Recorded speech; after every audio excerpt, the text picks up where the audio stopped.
خود بهتر میدونی که برای مایی که میخوایم تریدر بشیم بک تست گرفتن یکی از موضوعات مهمیه. چون که من برای اینکه به پلن مکتوبم برسم، برای اینکه به استراتژیم برسم، نیاز دارم بک تست بگیرم و هر روز بک تست بگیرم. چون هر چقدر بک تست بگیرم کمه. و بک تست گرفتن یک سری آداب داره. برای اینکه تو راحت تر بتونی بک تست بگیری و خسته نشی، یه 5 مورد داره که اون 5 مورد اگر متوجه بشی رو روتین تر میافتی. سلام علیکم، مخلص شما مهدی هستم. خیلی خوش اومدید به چنل مستر آنالیز. اینجا راجع به تکنیکال اسمارت مانی، روانشناسی ترید، مسیر تریدشون و کلی بک تست داریم. اگه از این سبک ویدیو خوشت میاد خیلی خوشم میشم چنل منو ساب بکنی و دمتون گرم بابت انرژی که من میدید. لایک، کامنت، نوتیف فراموش نشه تا ویدیو بعدی از دست ندید. امروز میخوام راجع به بک تست گرفتن صحبت بکنم و این اولین ویدیو منه راجع به بک تست گرفتن و قرار از اینجا بعد کلی بک تست بگیرم و ویدیو بکنم برات که تو هم بتونی اینا رو ببینی، این ویدیو رو، و تو هم بک تست بگیری و بدونی که چجوری بک تست بگیری راحت تری داخل اسمارت مانی. مخصوصا کلا پروسه بک تست گرفتن سخت، حوصله سربره، ولی این کارو مجبوریم انجام بدیم برای اینکه به استراتژیمون برسیم. 5 مورد هستش که داخل بک تست گرفتن باید بهش در واقع توجه بکنی. اولین موردش اینه که قبل از اینکه اون روز رو بخوای بک تست بگیری باید بری فارکس فکتوری رو چک بکنی، این سایتو که داخل لینکش داخل حالا دیسکریپشن برات میذارم که مربوط به فارکس بیشتر.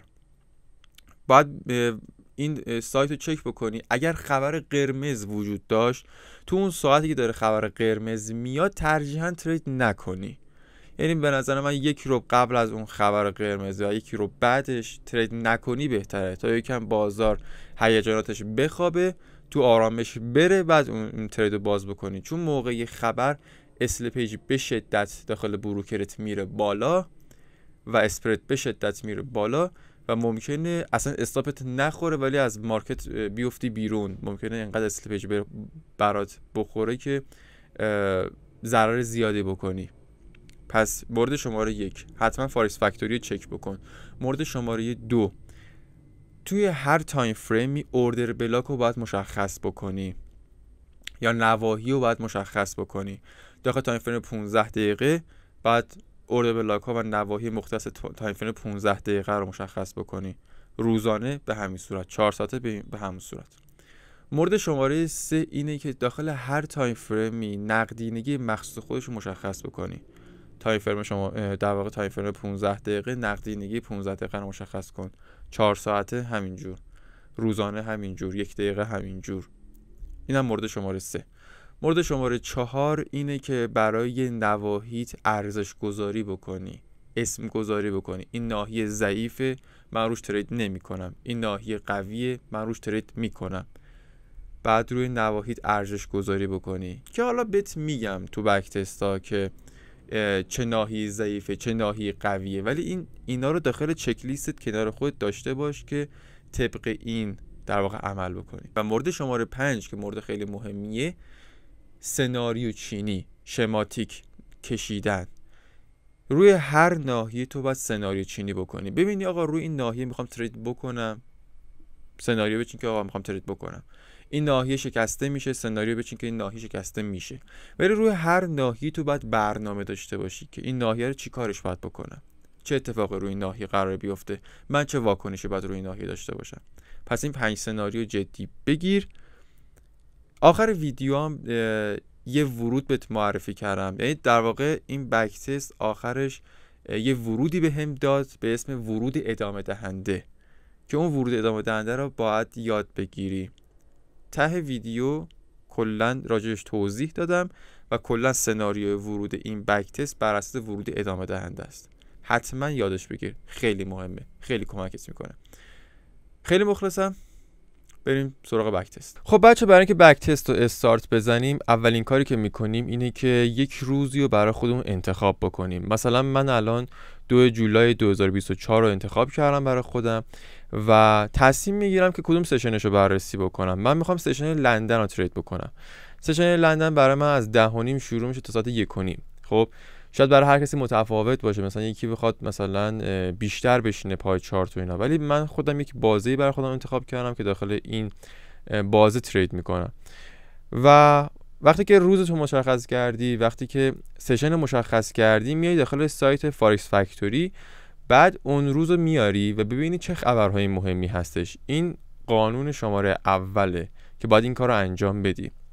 مثلا من داخل 2 جولای 2024 ساعت 12:30 برای یورو خبر قرمز دارم که نسخه فلش هم هستش. ببینید بچه‌ها، در واقع 4 رنگ داریم اینجا. خبرهای قرمز یعنی خبرهای خیلی مهم، خبرهای نارنجی که اینجا میبینی خبرهای نسبتاً مهمه، ولی خبرهای زرد اونقدر خبرهای مهمی نیستن. بعضی پوش‌ها هم هستش این رنگ نقره‌ای دارن این پوش‌ها و اونا یعنی تعطیلی یک بانک داره، تعطیلی بانک رو به شما میگه. حالا ما باید چی کار بکنیم؟ ما وقتی که رنگ قرمز رو میبینیم، مثلا ساعت 12:30 وقتی که برای یورو خبر قرمز داره میاد، نسخه فلش هم هستش، من ساعت 12:30 پوزیشنی باز نمی کنم، به خاطر اینکه اسپرت بالاست، اسلیپیج بالاست و میتونه منو پرت کنه از ترید بیرون، از چارت پرت کنه بیرون، در واقع مارکت پرت کنه بیرون و در واقع اون ترید من با ضرر خیلی زیادی بسته بشه.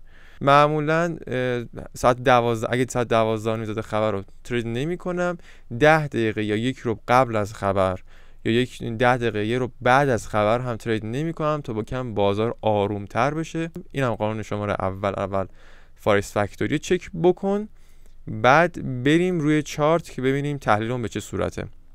ببینید الان اینجا 2 جولای، از اینجا به بعد هر چی بزنم جلو در واقع از 2 جولای داریم.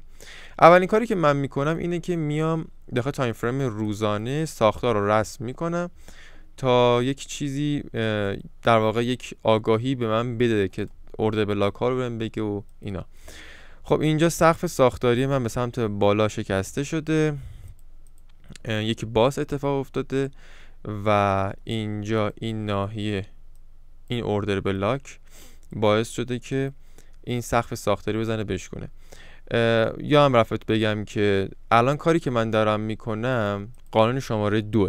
بعد از اینکه خبر رو چک کردی میای داخل چارت ساختار رو پیدا میکنی داخل هر تایم فریم و اوردر بلاک ها و نواحیت هم در واقع توی هر تایم فریم نشون میدی. مثلا من دارم الان ساختار رو رسم میکنم و اوردر بلاک های روزانه رو دارم رسم میکنم اینجا. توی هر تایم فریم باید این کار رو انجام بدی. اینم قانون شماره 2 منه. بعد اینجا قیمت داره به سمت پایین حرکت میکنه. اولین کندل برگشتی رو وقتی دارم میبینم کف ساختاری من میشه که اینجا به سمت پایین شکسته شده این کف ساختاری من و درسته. حالا اینجا این آخرین کف به سمت پایین شکسته شده توسط چه کسی؟ توسط این شادو به سمت پایین شکسته شده و اینجا هم که یه دونه آخرین کف من دارم. خب میایم اینجا میخوام ببینم که این در واقع قیمت از کجا برگشته. قیمت از یک تقاضای اینجا فکر میکنم برگشته باشه. بعد ببینم که اوردر بلاک هم درسته یا نه. اگر این اوردر بلاک ارزی من باشه داخل روزانه، اینجا 2 تا اوردر بلاک دارم. یه دونه اوردر بلاک اینو دارم که یک اوردر بلاک تقاضای روزانه است و یه دونم اوردر بلاک دارم که اونم اینه. 2 تا اوردر بلاک دارم. قیمت از روی این اوردر بلاک به سمت بالا برگشت داده شده. درسته؟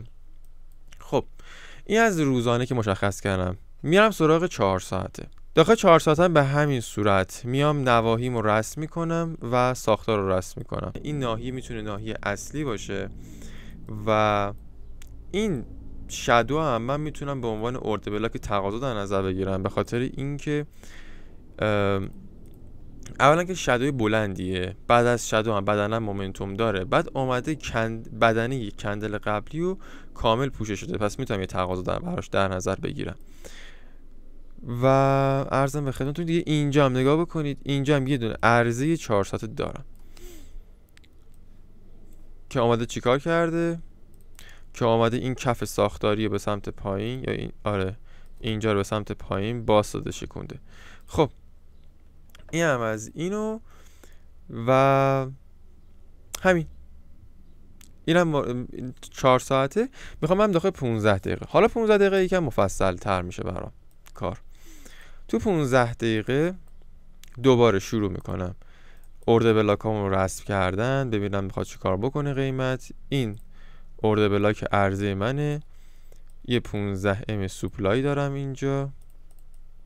اینم کف ساختاری، البته اینجا قیمت خورده به این 4 ساعته، کاری نداریم.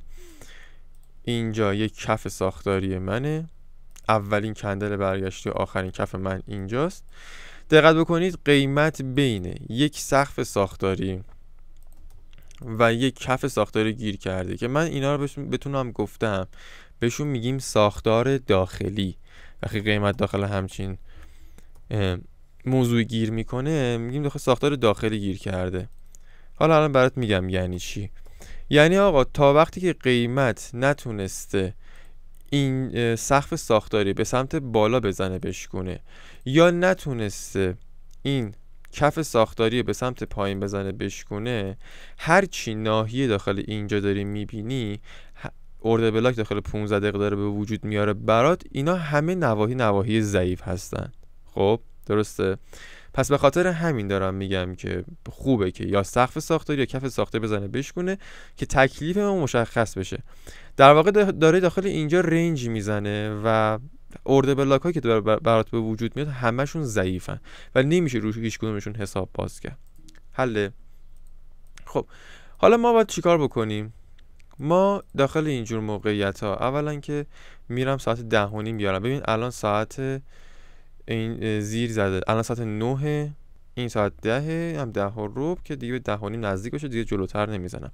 خب من مجبورم که داخل ساختار داخلی نواحی رو رسم بکنم، ارده بلاکام رو رسم بکنم، ولی روشون ارده بلاکام دیدگاه ندارم. مثلا اینجا اولین کندل برگشتی و آخرین سقف بوده، این آخرین کفی بوده که آمده آخرین سقف زده شکونده سمت بالا، دوباره این اولین کندلش آخرین سقف و در نهایت اینجا یه دونه تقاضای 15 دارم، یه 15 دیمنده و قیمت سمت بالا حرکت کنه. آخرین سقف ساختاریتون هم اینه. قیمت آمده این تقاضای 15 ساختار داخلی ضعیف به سمت بالا پایین زده شکونده.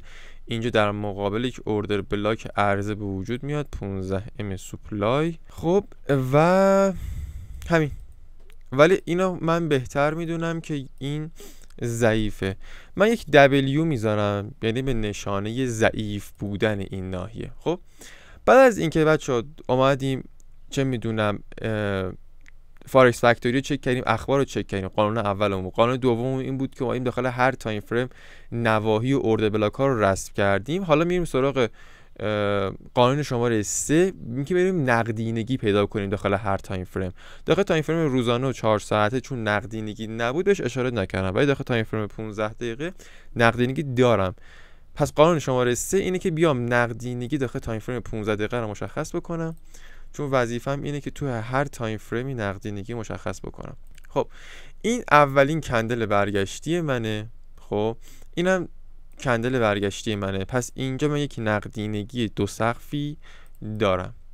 درسته؟ امیدوارم دیده بشه. نقدینگی 2 سقف اینه.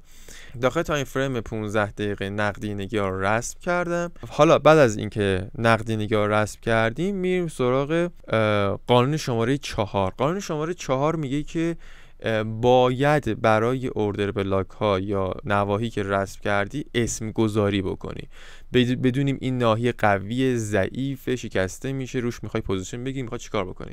این ناحیه کلا چون داخل ساختار داخلی هستش برای من کلا ضعیف که هست. حالا پشتش هم یه دونه نقدینگی 2 صف قرار گرفته، برای من کلا دیگه ضعیفه.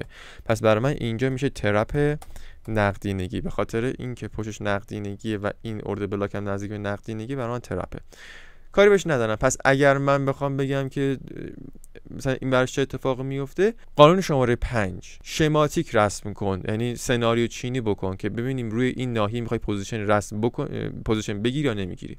پس اینم قانون شماره 5. بعد از اینکه ارزش گذاری کردم نواحیمو، داخل قانون شماره 5 میام ببینم که روی این میخوام پوزیشن بگیرم یا نه نمیخوام بگیرم، به خاطر اینکه سناریو میگه این عرضه به سمت بالا شکسته خواهد شد.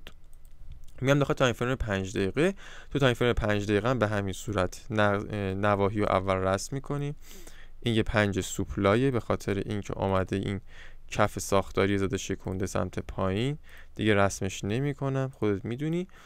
و از اینجا بعد میخوام نقدینگی 5 داخل 5 دقیقه نقدینگی خاصی اصلا نداریم. قانون شماره 3 ارزش گذاری، قانون شماره 4 ارزش گذاری بکن.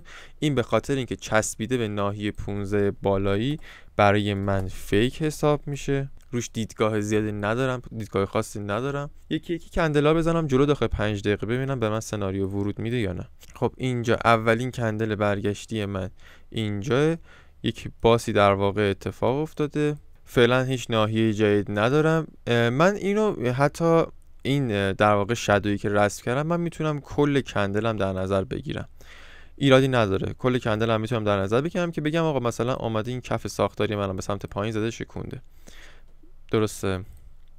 قیمت رو میزنم جلو، قیمت برخورد میکنه به این عرضه 5 دقیقه من. سریع میام داخل تایم فریم 1 دقیقه ببینم داخل تایم فریم 1 دقیقه به چه صورته. دنبال چاکم برای ورود دیگه، دنبال اینم که یک روند یک پوزیشن سل ازش بگیرم. قیمت رو میزنم جلو.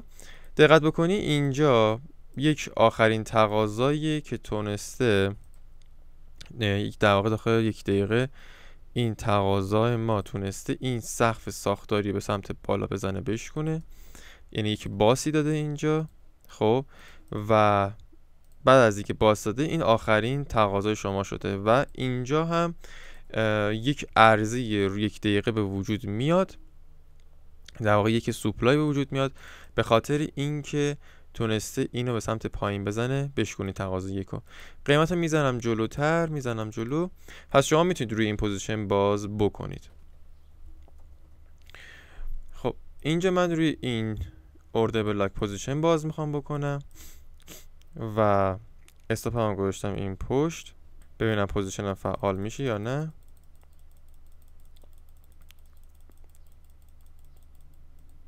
خب اینجا پوزیشن من فعال شد. قیمت رو میزنم جلو، تارگت هم میتونم بذارم اینجا. خب